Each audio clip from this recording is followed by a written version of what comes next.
you have 4 things that you need to look out for when you're an executive, like a business leader, CEO specifically. Like you have to look out for your shareholder, your employees, your customers, and then the community around you. So if you're a big business, but like the last 3 will help the shareholders more. If you try to like truly focus on your employees, your customers, and your community, that will bring better dividends for your shareholders in the long run, in my opinion. So like if you're an honest person, if you truly are who you are, if you're a hardcore business person, you demand excellence from your employees, that's the employees that are going to want to work for you, and you're going to make people shy away from you if they don't want to work for you.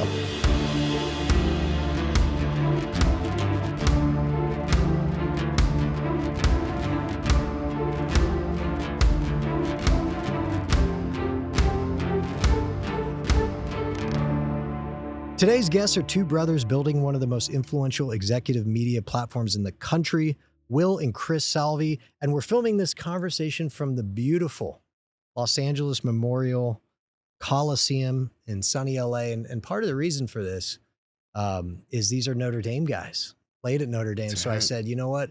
They're going to come to my house. I'm going to get a little home field advantage, put them on their heels. Yeah. But I appreciate you guys being here. Will is the co-founder and host at Executive House, a global business media platform focused on prominent business executives.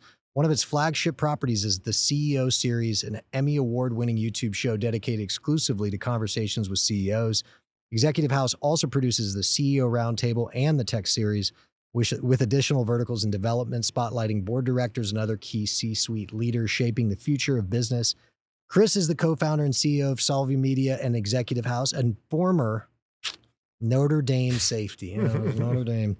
Chris walked on, earned a scholarship, and became a game day captain from 2009 to 2013. He later earned his degree in political science from Notre Dame and a Master of Science in Communications from Northwestern University. Today, he brings that same competitive edge to business, focused on empowering his team, driving results for clients, and building it with a long-term mindset. Together, the Salvi brothers are redefining the executive storytelling and elevating how leaders share their vision with the world. Before we dive in, don't forget to like, share, and subscribe to the Matthews Mentality Podcast. Will, Chris, thanks for coming on. Great to be here. Thanks for meeting me in Los Angeles. It's tough to leave Chicago this time of year for this inclement weather, but I do recognize, I appreciate the sacrifice, It's nice to be here. It is, Thank and I'm you for actually having going to us. go shades too, because No, I'm go kind of shades, squinting right now, so I'm going back. You Chicago guys, you're not used to this. No, this is a lot of sun. So I bought what is these. this? I bought these on it's this called trip. The Sun.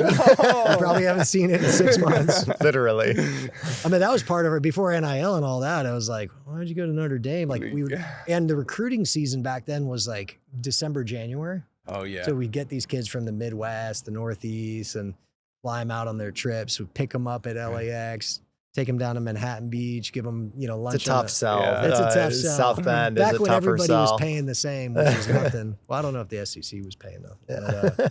But is it good for you? I mean, are you happy to be here? Oh, this is fantastic. I love the LA amazing. Coliseum. Yeah. A lot of great memories. I do gotta be competitive a little bit. I've come here twice to play 2-0. One to break I believe 8 or 9 game losing streak to the Trojans. And then the other was to clinch a berth to the national championship in 2012. Yeah, so you got good memories. Good memories here. And Yeah. I love USC. You always the love, spoke hate. highly. Well, yeah, I mean, it's yeah. a love-hate thing, like you don't have, kind of like you don't have one without the other. Good, evil, depending on what side you're on. I mean, you guys for sure evil. Yeah. We've always, as a family, liked USC, even though we really dislike them and want to beat their ass when it's time We to. were talking about this before the show. My wife's Irish Catholic. My kids are Catholic. And so, I think you said you hate Notre Dame. I said only about 1 week a year. It's like game week. Right. And then the rest you respect the tradition. Mhm. You respect, first of all, the school is a top school. So especially pre-NIL, like they had to work with kids that other schools could let in kids that they couldn't. I always felt like that was a thing at SC. We lost some really good potential teammates because they couldn't qualify or whatever. So I always felt like Notre Dame and SC kind of had the tradition, they had the pageantry, the no name on the back of the jersey for us for a long, like that whole vibe. And unfortunately it feels like it's going away a little bit, but you can't have one without the other. Well, we're about to find out. I think this is the first year they're not going to play each It's other. a bummer. Right? It is a bummer. bummer. Yeah. I wish we were. I get it. It's a totally different league. It's not what we played in. It's a professional league. It's a professional league now. Yeah. All right. So talk to me. what was the impetus for starting the business? You know, as a couple ex-football guys, what was the opportunity you saw? Why'd you say, okay, this is the space we want to be in? Tell us like your kind of journey to launching the company. You know, he had finished a couple of different jobs on Capitol Hill selling beer. I was a semi-professional athlete over playing football in Europe. And I came back and we're like, hey, let's start a business. What should we do? We always wanted to work together. We wanted to build a business together. And we saw opportunity in creating videos for service businesses. Not some huge grand vision, but that's the opportunity we saw. Mhm. There wasn't a big barrier to entry. We went over to Best Buy and we literally didn't know anything. We bought a photography camera with video capabilities, thinking it was a video camera. Didn't know shit, but we just started making. We just started creating. We've played every single different type of role in video production. And I think the main thing we were drawn to was storytelling. So we wanted to meet people and tell their story, get to know them, make great content, and engage with people. That I would say that was like the main juice behind why we got into specifically, you know, media, marketing, video. Yeah. It was about 8 years ago. Yeah. 8 years ago. And what do you think was maybe different about you guys from a mentality or just how you're wired? Maybe touching this, could this have been how you were raised? Where most people, even if they're still trying to figure it out, they go and they get jobs and they work at companies, they work for other people. What was it about founding a company that really spoke to you guys? I mean, I think we just had an ignorance to us that we could do it. I mean, we didn't have any experience in marketing or media. And I think it was exciting to try to pursue it. Originally, we wanted to be like a full service marketing agency. Then we kind of started to fall in love with like the video aspect of it. We realized we were complete shit at video. Like we couldn't edit, we couldn't film. Even if we did try to edit and film, it would take us years to get up to a level that is respectable. So we learned how to delegate and do the things that we were good at. And then it's kind of turned into this thing with creating original content and still servicing some clients. But I mean, to answer your question, I think we've always had a good, healthy ignorance to us where it's like, oh, we can do this. Like we want to do this because I think one thing that Chris and I really love about entrepreneurship is you control your destiny in so many ways, and you control your time. One of the things that I hated, one, I wasn't the best employee, but two, one of the things that I hated asking someone for like time off or I'm going to grab lunch. And that sounds kind of, it's like, yeah, I'm here to work. I'm here to perform for whoever's paying me to do something. But at the same time, like I'm a person, I want to have autonomy in how I'm successful. I want to do it the way I want to do it. And I think that was really attractive about entrepreneurship. Our dad was an entrepreneur. Well, that's what I was going to ask you. Was that something that was instilled in terms of how you guys were raised, or are you just wired that way? I think it's more of a wiring. I actually think our parents never discouraged entrepreneurship, but they never like, especially dad being one, they never like talked about it a lot. No. We're trying to think back on our childhood. Yeah, it's not like So it's our more dad modeled behavior. Yeah. Right. Yeah. Yeah. You know, our dad and mom were very good at like, you know, it's okay to ask questions. It's okay to doubt certain things. Like you shouldn't just like follow a path and go down it. So I think that when we got into the corporate world or started working more traditional jobs, we were super turned off by it. I had one traditional job for 6 months, so I don't even know how to. Why do you think, you know, in terms of conforming, right? Asking your employer for lunch or, you know, one job for 6 months. Why do you think, and this is true about a lot of athletes and ex-athletes, why do you think that's so hard for you? But then you join a college football program and they tell you what to eat, they tell you when to sleep, they tell you what to study. Why? That's an interesting way to think about it. Why is it so many of us here, yes sir, get in line. Yeah. Like, and we might question the play call, but we don't question the execution. Yeah. But then you get into the real world and you're like, what? I don't want to do that. Yeah. I to speak for myself, my identity was football. Like I was going to play football. Like the coaches didn't matter what they said to me. If they thought I sucked, if they thought I was great, I was playing football. So in that regard, I would say it was just such a part of my identity. I didn't know anything different. So thinking about people telling me what to do, I just saw it as like they were telling me what to do for the team. to make me better. There was an element of, we'll call it obedience in football. And usually a good team has players that are adhering to what the coaches, especially if it's a good plan and strategy, are adhering to that plan and strategy. Yeah, it was wrapped up in my identity so much. I was just going to do it. And both of you guys walked on at Notre Dame. A lot of people dream of that. I mean, Rudy, I watched that movie. I was like, I'm going to walk on at Notre Dame, but Did you ever have that thought? Yeah, I think after watching that movie, when I was probably tearing up when he made the sack at the end. Yeah. I mean, who doesn't? You have to be. There has to be something wrong with even an SC guy. You're like, man, that's pretty cool. Yeah. And so, but I'm sure there's hundreds of thousands of young Catholic kids around the country. You don't even have to be Catholic, who would love that. But no one does it. But both of you guys did it. Why? What do you think that kind of speaks to about who you guys are, and then what did you learn in the process? Well, I mean, I have a different story than Chris. I was not planning on playing college football. I went to the University of Alabama, and then I transferred. I was getting good grades. He had just transferred to Notre Dame from Butler, and it kind of like paved a view of like, oh, this is possible. I would not have gotten into Notre Dame applying out of high school. It's a bit simpler to apply outside of college to transfer because they know you can handle a college curriculum. So I had this opportunity, got good grades, go to Notre Dame. I got in. And then Notre Dame does intramural football, and it's full tackle, or they did. And I kind of dominated that. It's not a brag because it's really dorky. It's just like guys playing. Are there pads on? Yeah. Oh, wow. It's in the dorm. They just got rid of it. They just got rid of it. Of course they did. Yeah. I No, digress, they were losing a ton of dudes. And no, but it was really cool. Like you're playing tackle football. There was like 2 practices a week and then the game on Sundays. It was great. Sounds amazing. The championship was played in the stadium. Oh. It was really cool. Oh, for real? Yeah. So I played 2 years of it, and I played corner and wide receiver. I did very well. And a lot of the football players with Chris would come and watch me play, or like some of his friends. Yeah. And so they were all towards the end of it. They were like, you should walk on. Like you should give it a go. And then he put me on a training program, and You worked really hard. and I just like focused on. I remember I stopped drinking, and then Got really beefy. I got real beefy. I remember working out real. Everyone's like, "What are you doing?" And especially because I was very And he was a worried. late bloomer, so he was always small. I was Everyone saw him tiny. as small.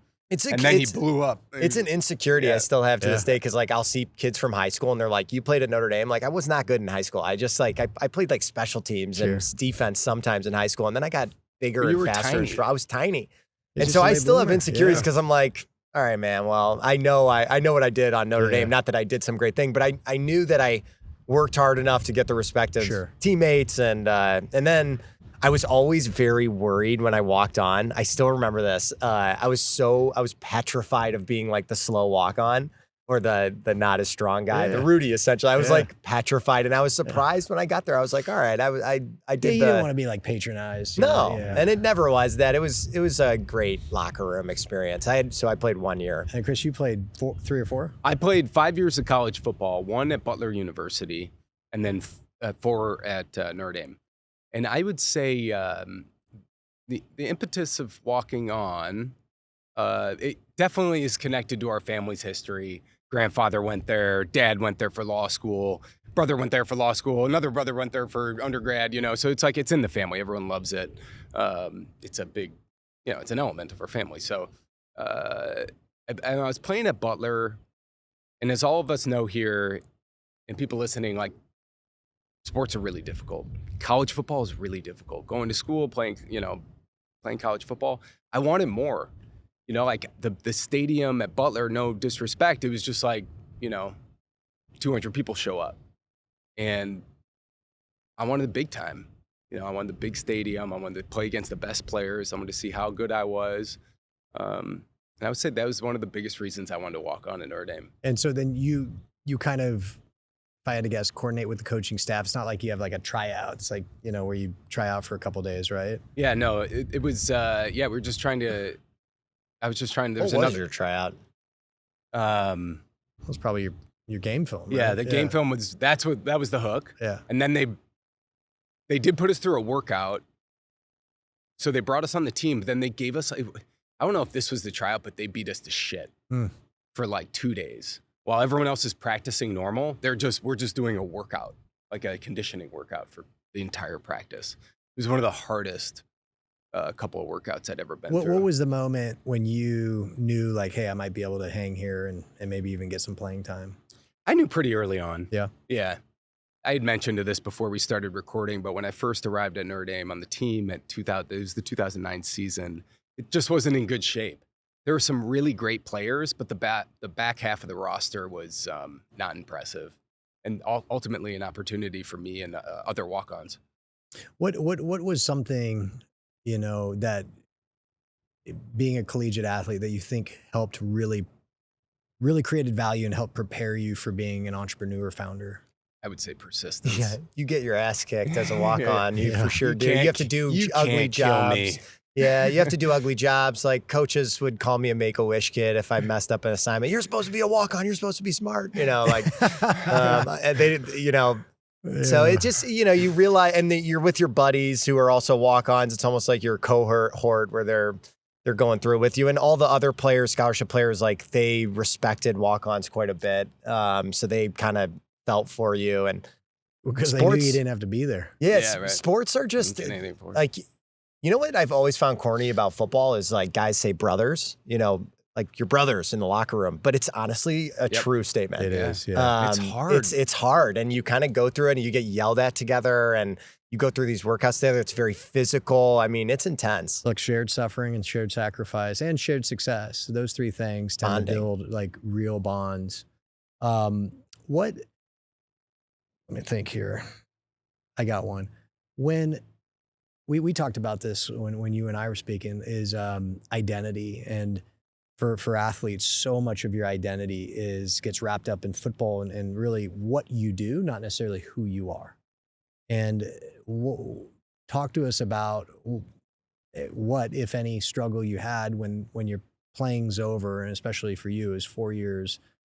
Did you struggle to transition to civilian life? So many of my teammates and family members, they struggle with that loss of identity. Is that something that you guys have had to go through? Yeah, I definitely did. Yeah. I didn't hear all of your guys' conversation, but some things Will had told me about you. Like maybe you had thought about other things besides football before going into football. Yes. Or during football. I just didn't do that. I should have. I only thought about them. I actually didn't do anything. I was like, I like real estate. I should get into that. Took no real estate classes, no finance classes, zero For sure. skills. So yes, thank you. I thought about it, but that was it. Well, I look forward to your response to this, but I seriously struggled with it. There were two different times. Can't remember the exact time frame, but I went into a depression of sorts. 3 months or so, 3-4 month bouts of depression. Very down. Like it's almost as if a piece of you is dying. Like you don't know who the hell you are. Yeah. And that's how I felt. And eventually it hit a low point where I was like, shit, I had to call up my mom. I was like, I don't know. Like I feel horrible. I don't know who I am. I don't know what to do next. She literally flew to me. Well, you were coaching at this time. I was coaching at this time. And I didn't want to coach. Coaching At UConn. UConn, So I was a GA. Yeah. This was right before we started our business when I Yeah. came back. And my mom flew out and did what moms do. I'm so thankful for that. My dad too. He didn't push me into coaching, but he kind of nudged me that way. And I didn't know what to do. Yeah. And I never wanted to be a coach. I actually never really liked most of my coaches. But back to identity, it was all my identity, and I had trouble figuring it out. It's tough because, you go to any bar in Chicago or in LA and, you always find a way to wear the SC polo or the Notre Dame team issued gear. And so people ask, you're like, oh, this, or like you're with your boys. This and whole like, thing. Hey, this is my buddy Chris or Will, like he plays, and everyone's like, what, bro? And girls like it, people buy you drinks. And even if you're the lowest guy on the team, like you get all that. You walking through campus, you're wearing your team issued swag and like, I lived in my team That's issued what I'm swag as a saying. walk-on that was a small white dude on campus. I was like, I am a football you still player. go out in your team issued swag. No, but and then you lose that, and then you're just like everybody else. Yeah. And I know that's something. Even though my transition to the workplace was, I don't want to say seamless. It wasn't super challenging. I can't say I suffered through pressure or anything, but yeah, you lose that and it sucks. It's I think it's called affirmation, the feeling that there's meaning to your life. And when what you did in people's eyes, their response triggered this incredible, like, oh my gosh, you're so special, you're so important, and you're so much better than me. Let me buy you a drink, or let me show you off, like show and tell. Ask you a ton of questions about it, like super engaged. Yeah. And so when that's just like taken away, even if you see it coming, like you don't realize, like, people, while all different, we all are built, there's a similar foundation with everybody. It's like you want to feel that you're doing something right and that there's meaning to your life and it's important and you're valuable. And sports in our society, it just gives us it gives those athletes an overwhelming amount of that. Yeah. And it's so tough. How about your teammates? Did they struggle? Our year has had almost like a dozen people commit suicide, OD. Yeah. I think there's 4 or 5 that committed suicide. Various on things. That team. Really, oh my God, it's very sad. Super sad. 2 sets of brothers, twin brothers. That's terrible. Yeah. A couple have gone to jail, got in trouble. We've lost some of our teammates from SC, and I think for those reasons. Mm-hmm. That's tough. Yeah. And to look back now, like we were so young. Yeah. And we were all generally like good kids. And is it fair to call us kids? I don't know, but very young adults. But it is very sad. Speaking of brothers, running a business is tough. Running a business with your family, with brothers. That's the best thing about my brothers. We don't do any business together. So on Saturday when we get the kids together, we don't, like, there's nothing that could, outside of the kids fighting or whatever, there's nothing that, like, you don't have to sweat that. How do you guys manage that? It's got to be tough. I think we manage it well. It's evolved. Yeah, it has evolved. It's definitely changed our relationship, but the way I've always described it, I think Chris would agree, you tell me, but there's such a closeness to it. We were just talking about the athletes and being in a locker room. I mean, think about the closeness of what we've gone through together in 8 years. I'm sure you feel it with some certain people in your firm. I mean, like, you go through wins, losses, struggles, trying to figure problems out, like, you're meeting similar people. Like, it's really a rich experience to do together. It's changed our relationship in the sense that you're right. Like, you go to do something fun and sometimes we'll turn to each other and start talking about work. And but I also think it's evolved in a way that's super healthy. I think originally it was like we were trying to figure it out. And now it's evolved because now we have a much clearer mission together. And I think earlier clearer roles. That was a big and you're friction. You're the boss and you're the executive assistant. Is that what it's actually the opposite. Yeah. I must have mixed Chris up. runs things and I'm Will like was telling me beforehand. I thought that must have mixed up. What you guys started effectively a production company, but yes, eventually it became a larger media platform. When did that happen, and what was the catalyst for that? So we've evolved from a video production company to a marketing company to an executive communications company on the agency side. So like servicing the businesses. But about 4 years ago, you tell it. Yeah, I mean, about like 2 years ago, we started focusing on the CEO series because it was getting us the most attraction. I was going to ask why to focus on the C-suite? Like what was that where you're like, I think this might be our niche? This is it. I mean, we pivoted the agency into like executive comms because of it. No. We first did executive comms. Yeah. And this was the marketing tool for it. This was the marketing tool for it. Yeah. So we've been making the CEO series for about 5 years and we were a marketing agency at that point. And then when we pivoted to executive comms, we were like, well, let's really drive the CEO series because we're talking to the top executives. This is the perfect way to show off that we're good at executive comms. Then the CEO series started to get inbound requests for interviews from like very legit people where we were like, all right, this is starting. And then everyone starts talking to us about it. We've won a couple Emmys. Like, we're starting to dabble in sponsorship and other types of partnerships with it. And then June 2025, we separated the entities because it was starting to confuse people. We were like, well, no, it's we still have our agency, we still do client work, but this is a media brand now. And now it's our main driver. It's what people are absolutely most interested in. We've gotten phenomenal traction with it. I think our videos and our interviews are getting better. Our guest list is getting great. It's getting like until I showed up. What I mean, you've interviewed so many top executives. We I'm always, I mean, this is the impetus of the Matthews Mentality podcast, like the psychology behind high achievers, but what has been a common trait or characteristic you've seen in your guests? Like what has every CEO to some degree had where you're like, okay, they all share this? They are very competitive. Yeah. And I do think they're, for the most part, very focused people. Yeah. Do you think competitiveness, is that something that you just have or you don't? Is that something you could train or like develop in someone? I think you need trauma. No, but no, I think you need, I think it's mostly in you. Yeah. I agree, I don't necessarily think you can wake up and be like, I'm going to like, yeah, there are days, but that you can say, I'm going to go get it extra today, or I'm going to go after this goal. But I think competitive people generally always want to win. Whatever. Define that win however you want, but competitive people just always kind of have that win. I mean, whether you guys are hiring for Executive House or again, you can see it on we're in Los Angeles, you get the ghetto birds, baby. It's a LAPD. We're good. We're safe in here. I don't see any. No. Welcome to the USC experience. Yeah. 72 degrees, beautiful day, some helicopters. Welcome to LA. I love it. When you're hiring for Executive House or even a guest, like, how do you tell if someone's competitive? Oh, so this is actually a really great point. We've been a lot stricter on how we're choosing guests in the last year and a half. I'll give you a quick example. We had a company that we were screening to be a guest on the show. Really cool story.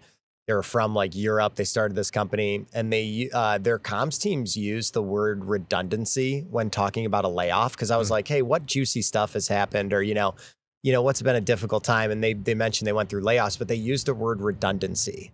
And right then and there, it may sound small, but like I've talked to enough communications teams and agencies where it's like that is a red flag right away. You have an environment that's not as honest as you think you are. I mean, imagine if you were a 35-year-old adult and you got fired. Yeah. And they were like, you just were part of the redundancy. It's like, come on, man, I'm an adult. Like, tell me I got fired. Tell me with my straight face. Tell me the reason and be honest about it. And that's okay. People know in leadership that, heavy lies the crown. It's lonely up there. You have to make tough decisions. So when I hear certain things or I see certain behaviors, I do think to myself, like, would this be a good interview? You and I were talking about it offline. Like CEOs are generally like, they're a little safer. They're the non-founder ones for sure. Yeah. The non-founder CEOs. And founders, you become safer, but the executive CEO, the ones who kind of executive work their way CEO. Up yeah. I mean, think about what just happened and when it started trending. The McDonald's CEO taking the bite. Yeah. It's hilarious when you think about it, because no offense, Chris K, but you're a robot. Yeah. And the unfortunate reality is that the organization McDonald's kind of needs that person to be the leader. Because they're so large, the brand is so particular. Just don't sink the ship. That's all you have to do. That being said, I would say like the average McDonald's employee cannot relate to someone like that. And there are big businesses that do executive leadership right. Costco is a phenomenal example of that, of where it's like you have a scaled out monster business and your retention is much higher than your Sam's Club competitor. I think they're like under 10%. And then Costco is around like mid 40s, and he gets paid $1 million. The Sam's Club CEO gets paid $25 million. Like there is right capitalism, like where it's good capitalism. And then there's the side where it's kind of like boardroom. We're only trying to make money for our shareholders. We don't really care about our customers that much. We're trying to make as much money as possible. Let me ask you, sorry, go finish. I was just going to say that was kind of like, that's like Chris K, big organization, Fortune 500, like they're looking out for the shareholder. It's just a different, it's just different needs. I found it fascinating. Executive visibility, right? What you guys do, but this, how important do you believe it is for executives, C-level or aspiring C-level to really step out of that box, that comfort zone, and really start through companies just like yourself, building a personal brand above and beyond your role and job description that you're in? It's a newer thing. I think they have to. This era of what I call the era of the celebrity CEO. Because when I was growing up, you had pictures of Michael Jordan on the wall or Joe Montana, right? Now Elon Musk. If you had asked me at 15, like but what CEOs do you look at? I was like, oh, I don't even know who's a CEO. Nowadays, the Musks and the Zuckerbergs or the Jensen Huang, all of them. Like, it's definitely something's changed in the zeitgeist. you guys are kind of like this platform that very much services this. Like, how important is it for executives to be kind of doing these things? I think it's extremely important. I do say like it depends on the situation. Like if someone is very uncomfortable with it, I wouldn't recommend doing it. Don't force feed yourself to be something you're not. Yeah, I mean, like the McDonald's guy, like don't have your McDonald's CEO try some big burger. They've been watching those for a while. But isn't he leaning into it now? He did lean into it. For him. There's a lot of ways to look you at need it. Right? to, yeah. You If you're gotta gonna get spin called it. out, you need to lean into but it. It depends on the person. But ultimately, if you're a dork, be a dork. You definitely got to put yourself in front of your employees. I don't think there's any way around that. Don't you want to? You would hope so. Yeah. So super strong feelings about CEOs getting in front of their employees and being themselves. Being human. Be human. Even if your human self is a hardcore business person. So be it. So be it. You leaned to it in our interview. Yeah. You said our Yes. sorry, Chris, but he mentioned like our culture is like work hard, play hard. We're built different. It's like That's you're your leaning in. That's culture. your culture. Somebody said something one time to me about an interview. He's like, I see what you're doing. I was like, what do you mean? He's like, well, you're attracting the people you want to attract and you're repelling the people you want to repel. And I was Exactly. like, oh, that's good. Yeah. That is true. Yeah. And the culture at Matthews is unique. And we want people who look at that and be like, I'm drawn. I want to work hard. I want to be successful. I want to front load my career. I want to do all right. Okay. And you're going to shy people away that don't agree Yeah. with And, that. and then people are like, oh, dude, that is not for, they trust me. They're doing me a favor. They're doing themselves a favor. What do you think is the biggest mistake CEOs make when telling their story? Not being honest. Or authentic, yeah. Yeah, I don't like the word authentic because it can be spun like it's not. I just think honesty. So back to the point about like layoffs. Like I actually thought Jack Dorsey's message when he just fired 4,000 people was pretty honest. Yeah, he just said, "Hey, I don't think we need you guys. I don't think we need you anymore. I'm not doing this because we're in financial trouble. I'm doing this for the future." I think he also said, "Look, I could have done this over rolling and quarters to try the but he's like, it's." Just be honest. I think people would have a better view of CEOs if you were truly honest. And also like had some humility and grace given to those working for you too. Like I truly believe you have 4 things that you need to look out for when you're an executive, like a business leader, CEO specifically. Like you have to look out for your shareholder, your employees, your customers, and then the community around you. So if you're a big business, but like the last 3 will help the shareholders more. If you try to like truly focus on your employees, your customers, and your community, that will bring better dividends for your shareholders in the long run, in my opinion. So like if you're an honest person, if you truly are who you are, if you're a hardcore business person, you demand excellence from your employees, that's the employees that are going to want to work for you, and you're going to make people shy away from you if they don't want to work for you. Now, speaking of CEOs, and again, you guys have met so many. I mean, it's literally like your business, right? How? Meet a lot of them. Yeah. How? I pinch myself. I mean, Yeah, it's interesting. Yeah. What I've in my role in this podcast and just my role in real estate, I've met a lot as well. I don't think I've met one who truly like humility, like they're truly humble, like they all have ego. They all think they're good. Some are incredibly good at like the political mass. Like, oh no, it's no, I have great people around me, blah, blah. But what is that balance that you've seen, especially in your interviews, a balance between like humility and coming across not like, a douche, right? But also having a little bit of, hey man, I know what I'm doing. Like this is my track record. Get behind me. This is a decision I made. I'm going to take you. It's like a quarterback, like in the huddle. I'm going to take us to the end zone. Like this is the play. Let's go execute it. Like how does someone balance that in that role? I mean, they need to be that, right? If you're a successful leader, you need to perform, and you need to set a vision, and you need to do things like with integrity to gain the trust of whoever you're doing it for. No quarterback goes into a huddle and is like, what should we do? Like, no, they come in and they're like, let's go boys. Like, we're going to drive down the field. And, so I think like it is very important. Ego's an interesting thing. Like it can help drive things. But you got to check it. You a question to ask. Yeah. Of how they can balance their ego with their humility. And part of this is I asked the question because there's times where I'm like, I don't want to come like, hey guys, like in this moment, your opinion doesn't matter. Like I'm making this decision. This is not a democracy. You guys are influencers. I'm going to make this decision and this is the decision I make. But then you can't do that all the time. They got to feel like their voice is heard and respectfully, you should hear it. Yeah. And I find it interesting to watch executives, how they operate in that space. Think of any good leader you've ever had. Like good leaders do listen to from the top to the bottom. Actually, speaking of Ryan Serhant, he gave actually a pretty good line. Your organization will not be super successful if you only care about the C-suite, and it will not be successful if you only care about the interns. Like you can't just like focus on one. Oh, yeah, you have to, it's yeah. gotta be a holistic approach to it. And I think to your point, like business leaders, the way businesses are structured, it isn't always a democracy. You do have to make tough decisions, and the unfortunate reality is it deals with money. So it's like if you have to lay off a mass amount of people, you're going to piss a lot of people off because you're dealing with their livelihoods and you're dealing with money. And it's just going to rub people the wrong way. But I think for the most part, people understand as long as you have some acknowledgement of like, just give some grace to the situation that, Jack Dorsey as an example, he gave a really nice severance package compared to most large companies.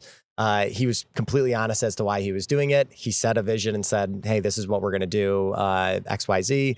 I thought it was personally, I thought it was like a 2026 masterclass on how to do a mass layoff. And there's like no right way to do a mass layoff. Essentially you overhired and you don't need those people. But saying like AI is not the reason. Yeah. And that's fair. That's their opinion. And Jack Dorsey said in his message, he goes, I'm making this decision and I'll be accountable for it. And that's another element of leadership. If you're going to do it, own it. Yeah. He definitely, I don't know if I answered your question. No, you did. You said it, there is no right way to do that. He definitely appears to have taken the path, which was your answer to the question I asked 5 minutes ago, which is like, he was honest. Just look me in the face. Yeah. He was honest. And again, there's always going to be people like, no, that's not really AI. It's a myth. Okay, sure. There's always going to be somebody whose opinion's different. But right.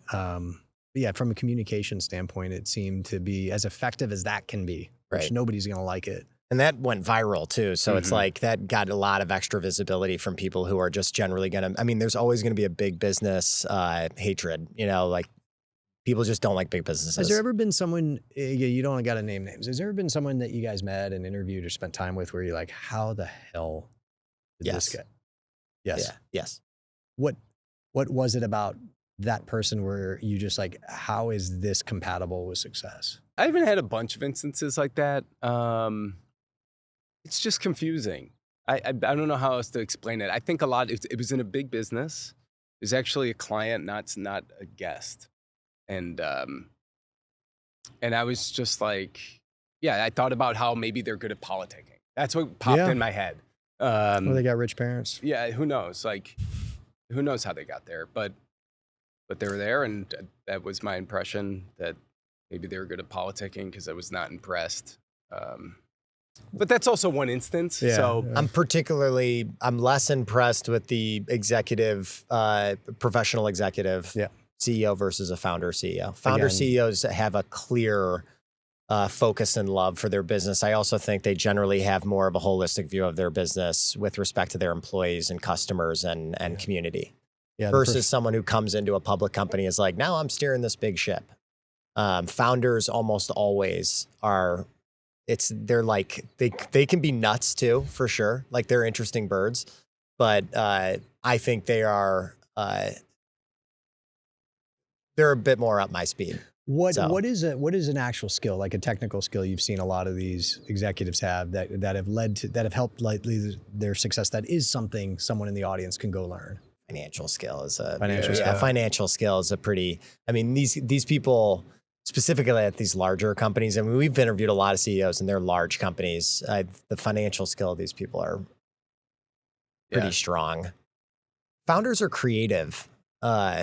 Ingenuity is a word I like to use. It's just like they'll figure it out. Yeah. Because when you're young, as a company or a young founder, you almost never have the capital, certainly not the capital you need. So you have to kind of like make things work with like bubble gum and tape, you know, and metaphorically. And Right. And so that ingenuity never leaves them, even later on when they may have the well-capitalized big company. Right. While the professional executive, they tend not to, because it's just like, again, don't change, don't rock the boat, just survive. Have you considered hiring a CEO?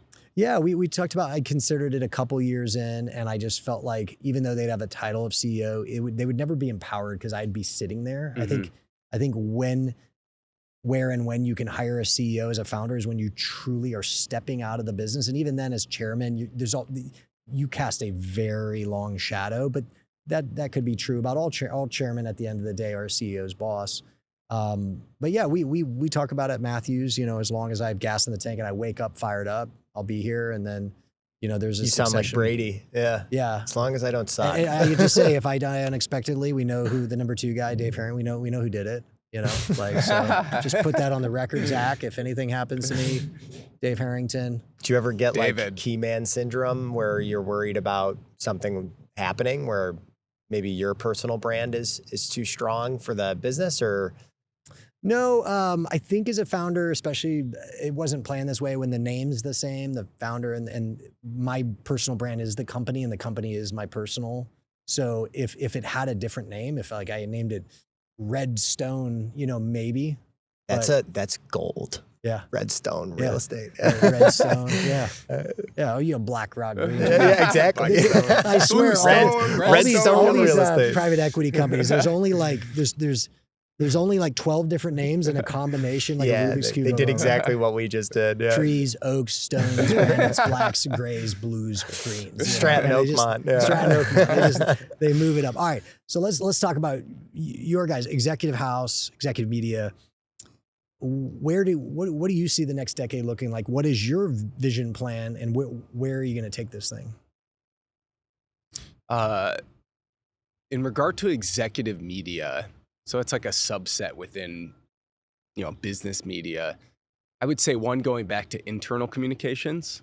Like I think they're going to lean into that more and more in a way that's going to throw out the old playbook of how comms people used to advise CEOs. So I think that's going to change. There's going to be a ton more of this. Yeah. With people like you doing it. Yeah. I mean, that's already. Yeah.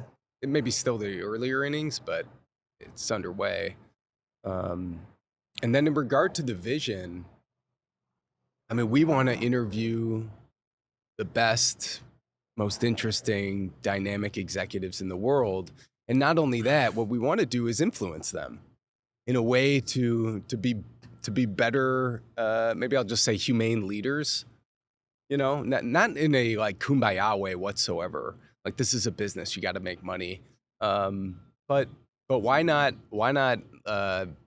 be a leader that, because the definition of leader really is like you put others in front of yourself. Like, there's no way around that. So if we're going to call these people leaders, like, be a leader. Be a leader. So I want to have an impact on people by having an influence on them to be better. What do you think? More of these interviews, interviewing the top business leaders around the world. How do you get someone? How do you sell them on why in the podcasting, in the interview space, you got to sell them like, hey, come on our show. But before it has a 2 million subscriber, like, it'd be easy for Mr. Beast to say, come on my show. Everyone's like, of course. For sure. Right. And I live with this daily. Yeah, no, you do. And you see this from a real estate sense. You see this in capital raising.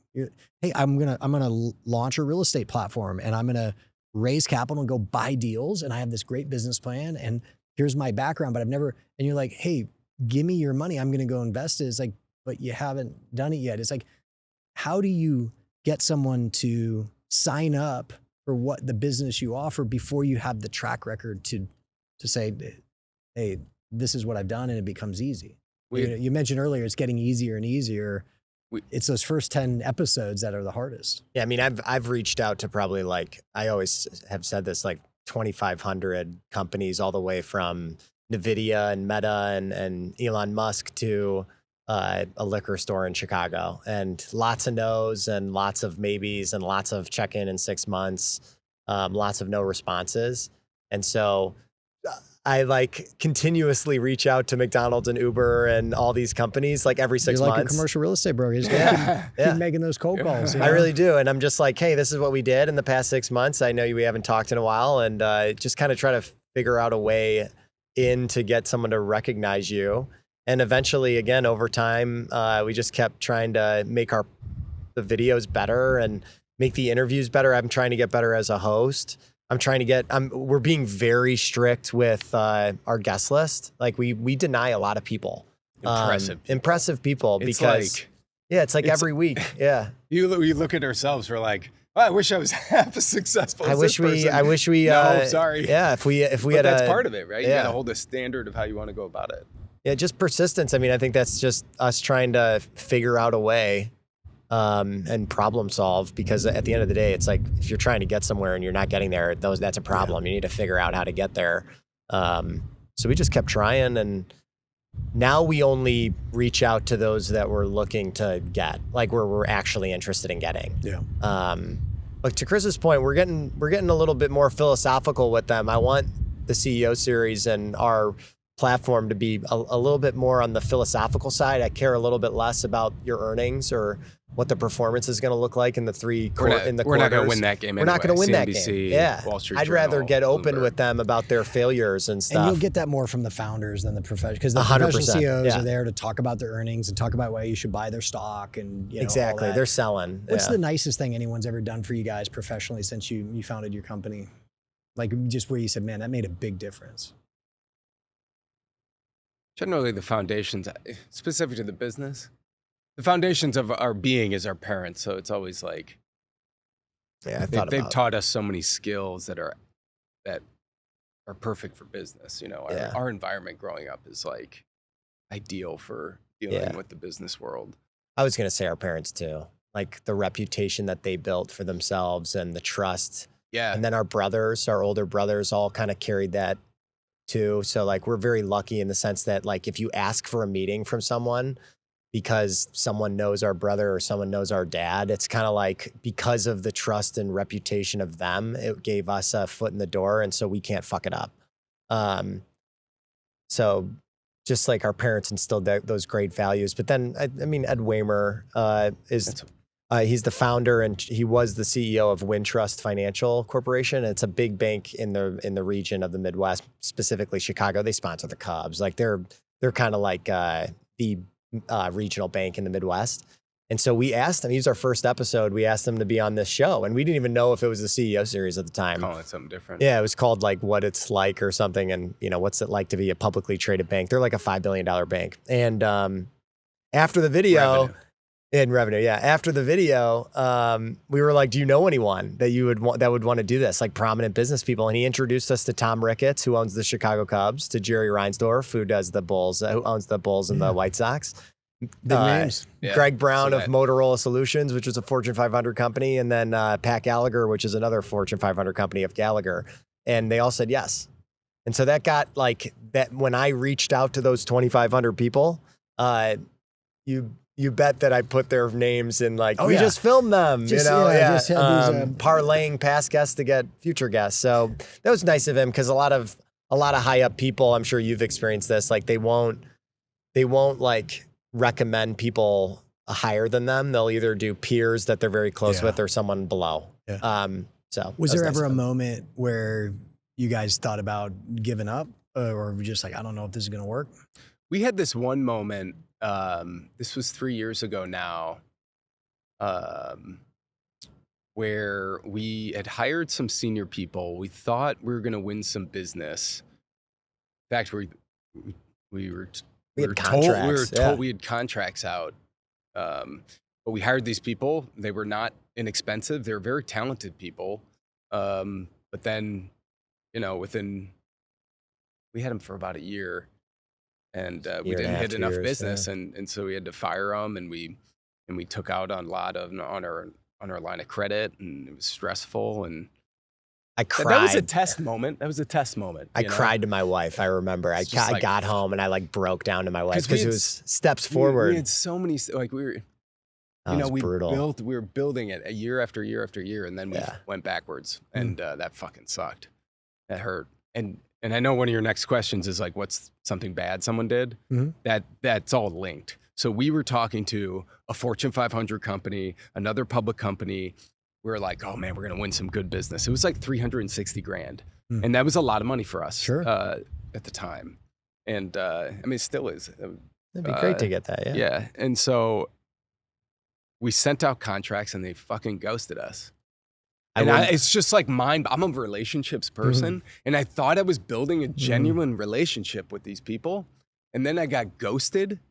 It was, it made me question like, oh my God, like what, I guess humanity. Yeah, a little bit. In real estate, commercial real estate brokerage, this happens a lot. A shocking amount of times you meet with an owner, you put together all these materials, week or two, like underwrite, and you pitch oh yeah, I'll get, and then hundreds, thousands of people, of course, go ghost. And like to this day, I still am like, I don't understand. Why don't they just call me and say, Kyle, I'm not going to do this thing, or I'm not going to hire you, or you suck. Like, I don't know. In the professional world, ghosting is one of the most chicken shit things you can do. I think that gets back to how you were raised. I think, if like, I hear my dad's voice, if I want to ghost, it was like, no, like that's not the honorable thing. You call them and you have and so you're like, all right, I'm going to call this guy. Hey, I'm not hiring you. Here's why. But so many people do that. It's wild. It's actually wild how many people. Yeah, it's kind of pathetic like, hey, on their end. If I don't talk to him, it will go away. And you're like, maybe. No, actually, it makes it worse. You can tell a lot of big corporations do that, and we're a smaller agency, so they just don't care as much about us, and so they probably just. It's kind of similar to an executive CEO or a professional CEO. Like you don't want to rock the boat by hiring a smaller vendor. Hire the bigger vendor. Why? Because it's safer. Because if the smaller vendor messes up, I'm on the line. So you don't do anything risky, even though maybe we're coming in with better ideas, the better pricing, better like quality. All the better quality. We're going to, like me and him, we're going to be like front and center being like, what do you need? Yeah. So I think, in the corporate world, that this is part of the, I'm not to get on a soapbox here. I know I've been talking more than my brother. This is kind of par for the course with us, but like, true. But the corporate world, like I would say the mass American population is not exactly like thrilled with corporate America, big business. And they shouldn't be. They're kind of getting taken advantage of. The social contract between big business and employee is kind of eroded. And society. And like, so it's kind of like, why, companies are getting so big, but like everyone's kind of like, why am I struggling financially? So I really do think like it is going to need to take a collective effort of like good business leaders that believe in capitalism and believe in growing businesses, because like that's what you do need to do, while also taking care of your people, making sure the community around you is built and supported, because it's supporting you right now when you're a smaller company. And then as you grow, like it's time for you to give it back. And then your customers, like, don't you want to do the right thing for your customers? Don't you want to give them a good product? Don't you want to give them a great service? And then your shareholders will be the biggest beneficiary of all this. Like when you only think about the financial aspect of it, you start to lose things over time, and it starts to screw with everything.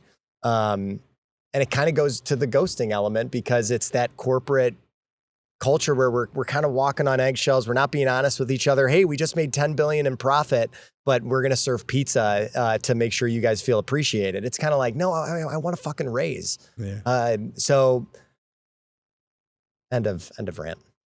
It's a good one. We were talking like, when you start a company, you kind of, to some degree of accuracy, can see what success looks like. And then as you guys have achieved it, like, there's little nuances here and there, but you're like, yeah, this is kind of how I envision this going. What is something that's happened? Like everybody's got those crazy founder stories. What is something that's happened that you were like, I never in a million years would have thought this would have taken place when you started a company? Like you're just like, I didn't know I signed up for this. We're sitting here right now. Yeah. This is a type of moment like that. Yeah. This is so cool. When he told me I was doing this, I was like, can I be on the podcast? Yeah. Right? Didn't I ask? Yeah. This is so cool. Yeah, Kyle, you don't understand. Like we never thought about going into marketing or media or production. And then two, like we created our own show. What?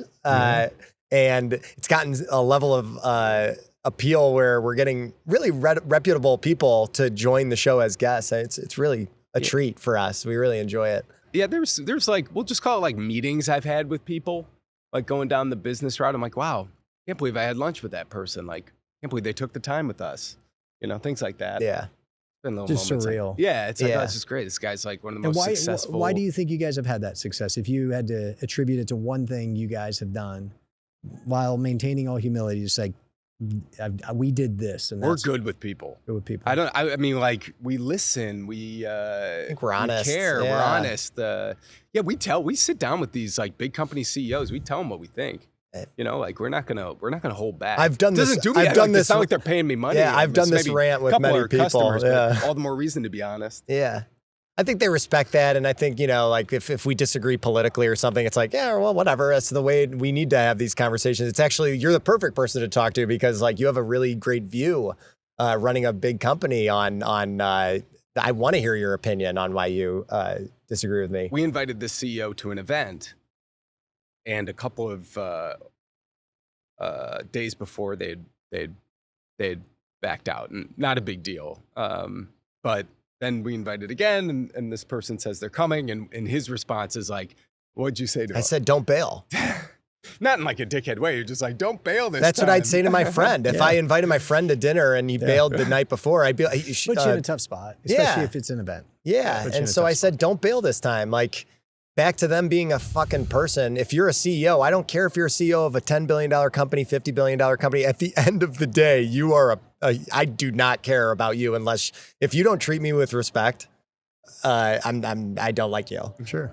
I'm speaking of football. I'm going to relate it back to football, and I'm going to relate it back to like my first job on Capitol Hill. I've been around impressive people. Like my dad's an impressive person. My parents are impressive. My brothers are impressive people. My mom, like, and then you go to Notre Dame, you see all these impressive athletes. Brian Kelly, oh my God, you're across the field is Nick Saban. There's Lane Kiffin. Like these are impressive freaking people. Now I'm in the CEO series, and at Capitol Hill, I worked for a senator. I'm meeting senators. I've seen these people. I like the ones that are normal humans, and I like the ones that they treat others like you can tell little things that they're more respectful, they're personable, like they are trying to be a person. They're not like just walking around like they're a celebrity, like their shit doesn't stink. Sure. Screw those people. We don't need them. No. But like, don't harm them or anything. A little bit. Because CEOs are a little, you know, People too. they can tend to be targeted. You know what I mean? Jeez. Yeah. Well, that's a thing. I think you know it it's shows that they're out of it's an touch. indictment. Not I think them like specifically, but it's- the whole business community is yeah, out of they're touch out with of touch. mainstream society. Yeah, they got it. They have. I don't think they realize the path that is that where it's headed if they continue to like kind of keep eroding the social contract with workers and with people. Yeah. That too deep. No. I would say if you think a company's making too much profit, buy their stock. You know? Yeah, for sure. No, we're not. I mean, it's not an anti-profit. No, I'm touching on like the balance of like, they have to have not just margins, they really have to have healthy margins. Because what you learn in running a business long enough is there will be years where you don't have healthy margins. There might even be years where you run a negative cash balance perhaps. Mm-hmm. And if you don't have those fat years where everybody's like, look how much money these greedy bastards, like look how much money they're making, it puts the business in a very precarious position for when the inevitable crisis shows up, and it will, market crisis, right? Interest rates, like economy, some regulatory thing that changes your business fundamentally. Because if you don't as a leader, You could be shit out of luck. what was it Sarhan said? You can't just care about the C-suite, but you actually just can't care about the interns either. Like you really have to, because then everybody loses their job, respectfully. And you're bringing up a point that just, to me, further enforces, again, I know Jack Dorsey just wrote a little tweet, so I'm not giving him like the crown, like you did it, my man. You're the best leader of all time. Just be honest about it. Mm-hmm. If you're making a ton of money, be like, we're just trying to make the most money as humanly possible. Yeah. Because guess what? Everyone that works for you will be, I assume, similar thought process. They'll be like, oh, this is the world. I'm entering this company. And they can decide, they can say, hey, like, that's great. I'd be at a company that makes a lot of money and I'm going to try and get as part of my compensation, stock and bonus, whatever. Yeah, it's a free country, and these businesses are allowed to operate though as long as they're doing it, legally and They're allowed to do whatever they want to do. Same with the leaders. What's a word you guys describe your mentality as it relates to your approach in business? This is a podcast about mentalities. I always think about, I think we're pretty relentless. Yeah, I was going to say persistent. We're not going to give up. Yeah. This is our life. Yeah. We've been told it. We're into it. I think we live it. We like it. And I think in regard to like our product, to I quote see the what you did McDonald's there. guy, Yeah. I think it's differentiated. I don't think a lot of people are able to pull off what we're pulling off.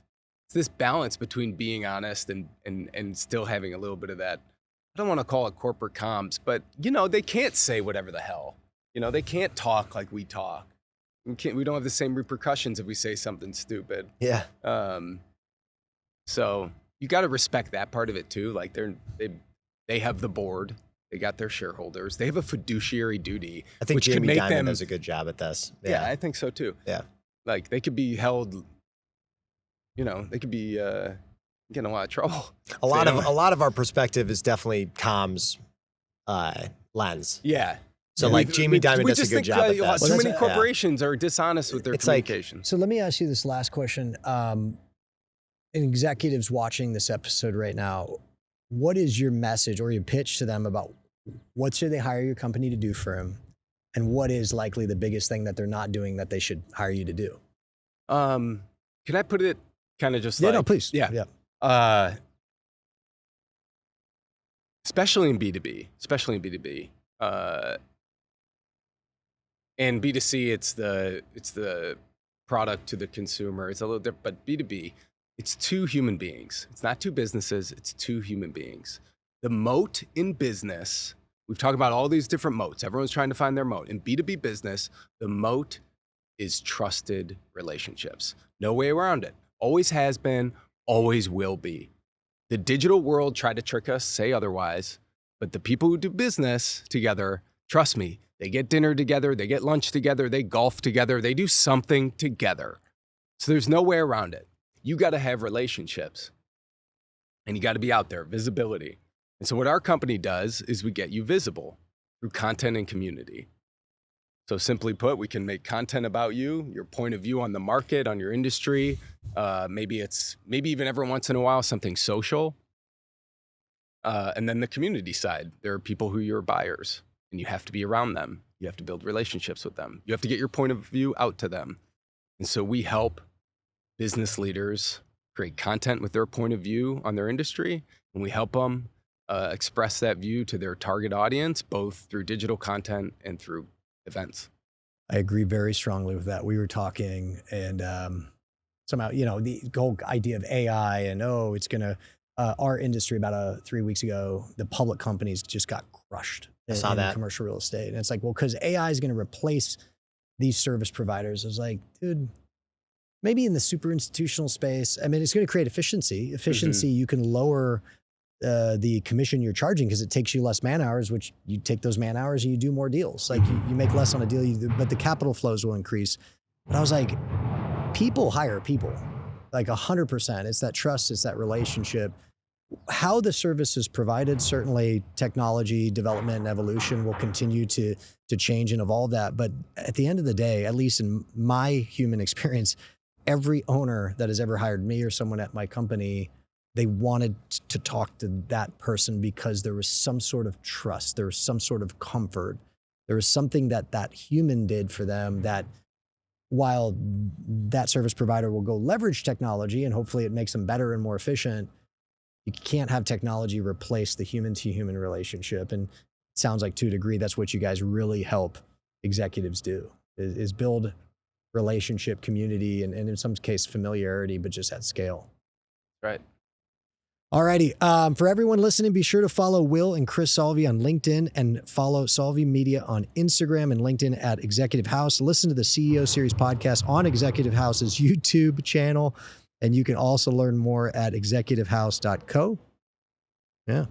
I didn't know if they missed an M there. No, they didn't. We just went couldn't get the it. we just went the co route. Yeah. If you had the .com, I was like, man, that's worth a lot of Yeah, money. yeah. So executivehouse.co. And if Someone you beat us found to it. value in Yeah. this episode, don't forget to follow me on X, Instagram, TikTok, and LinkedIn. Just search Kyle Matthews CEO.